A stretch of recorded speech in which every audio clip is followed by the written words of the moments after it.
It's showtime, folks. Utter woke nonsense. Complete woke nonsense tonight. I can't believe what I just witnessed. 3-2 Canucks win. Should have been a 3-2 Hawks win. Complete joke. Complete and utter travesty of a call by the officials there. I believe it was Kelly Sutherland. Don't quote me on that. But just an unbelievably bad call there late in the game. I mean, Tyler Bertuzzi gets a goal late to make it 3-2. Nothing wrong with it. The little rebound play, you calling that goal interference? His stick barely touched the pad of Kevin Lincoln, and we're calling that interference.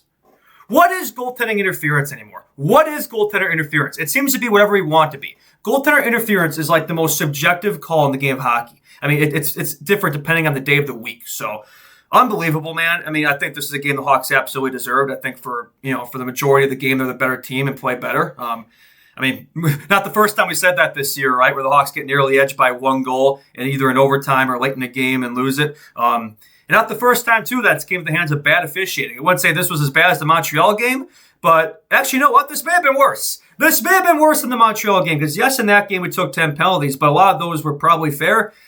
The calls in this game were just complete woke nonsense. I can't believe that Bertuzzi goal didn't stand. Bertuzzi would have been a second goal of the game, would have been a game winner. Would have got us to over 500, right? Instead, we're 2-2-2. We're as mid as can be thanks to that disallowed goal. So still come away with a point, but we should have had two. We should have had two tonight. For the majority of this game, the Hawks are the better team. I would say the Canucks dominated the Canucks dominated the game past regulation, right? They're the better team in overtime and in shootout. Overtime, they completely dominated. Like, Knight is the only reason that even went to a shootout, and unfortunately, we couldn't seal the deal there. We couldn't win the game for Knight, courtesy of Brock Besser. But I'm getting ahead of myself. That's the end of the game. But I think it just made sense to start at the end because that's where this game, unfortunately, ended. I mean, wow, really, real philosopher at work here. The end of the game is where the game ended. But you know what I mean? Like, it felt like this was one that should have gone the Hawks' way, and it just didn't. Not the first time we said that this year. And I was correct in the pregame. It felt like that, 3 wins in a row was a lot to ask for. And unfortunately, the Hawks winning streak does come to an end there. But hey, it's another close game. It's another hard-fought game. So, we can't be too disappointed with that, right? I think if this is a game for the Canucks, you want to take away, right? You want to take away this one for the Canucks. So, but yeah, no, it was a close play game. Again, based on the way the game started, you would have thought the Hawks would have come away with this one. They had two early goals. The first one courtesy of Ryan Donato, the donut man. If it's not delivery, it's Donato. And he's been cooking lately. Back-to-back games with a goal, right? Took a little bit of a slow start to the year, but he's starting to look like the Donato we saw last year, right? So that's what you love to see. Good luck from Burakovsky. Burakovsky's been playing really well, man. Like, he's been playing really well. Lepchenko gets a secondary assist. That was about the only highlight of the game for him, though. Otherwise, I thought he struggled tonight. I mean, we've been saying that a lot this year, but that looks like a guy who could be using AHL time. A guy who probably doesn't need to be using AHL time. It has nothing to do with this game, by the way, but I think I had to say it in this post-game.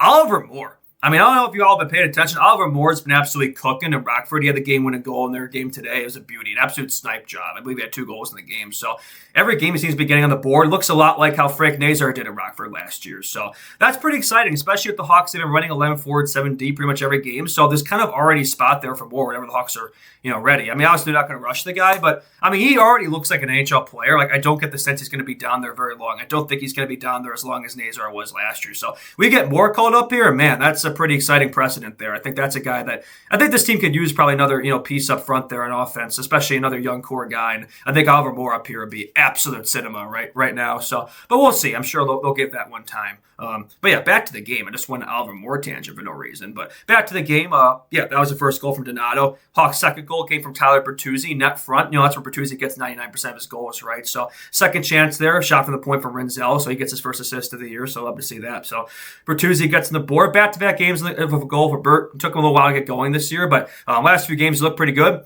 Should have had another goal this game. He should have had a 2-goal game tonight, but that's unfortunately the way the cookie crumbles. The Zebras said otherwise. The Vegas Sportsbook said otherwise.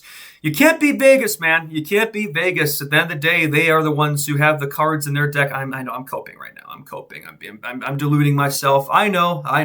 I'm also rage baiting because my most viewed video is the video of the Canadians one where I had the ref and then the Habs logo on. I believe it was Wes McCauley was the ref. I don't think he was in this game, but he's the most well-known ref I feel like in the game, so I just picked him. But so I did the same thing, but for the Canucks logo this time. So I imagine that's going to get the views up and hopefully rage bait some Vancouver fans. So hopefully we can see that.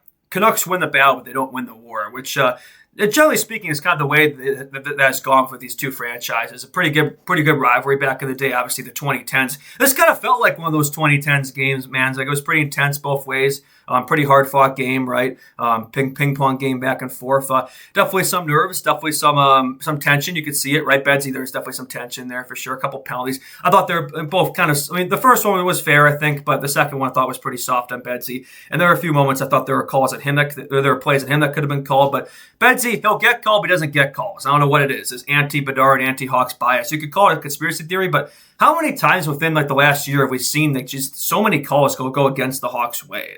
This is yet another example of that. It's just one, but like it's been a theme the last couple seasons, right? I guess when you're a worse team, you're just not always going to have the benefit of the doubt and you're a young, experienced team. But I don't know, man. It's something I've noticed. It's something I've noticed, and not only me. It's something a lot of people have noticed. I was talking about Bedsy. Yeah, no production for Bedsy tonight. I mean, I thought he was noticeable. He had a lot of chances, a lot of shots, no production. We'll like to see him finish in the shootout there. He tried the old Patrick Kane slow down move, but unfortunately, Kevin Lankinen was not falling for that one. Lankinen was good. Blackhawks legend Kevin Lankinen, and he was looking like prime Dominic Hasek tonight. I mean, he's the biggest reason why the Canucks won this game, why they won this game. Inside job conspiracy theory, utter woke nonsense. I'm just playing. I'm just getting a reaction.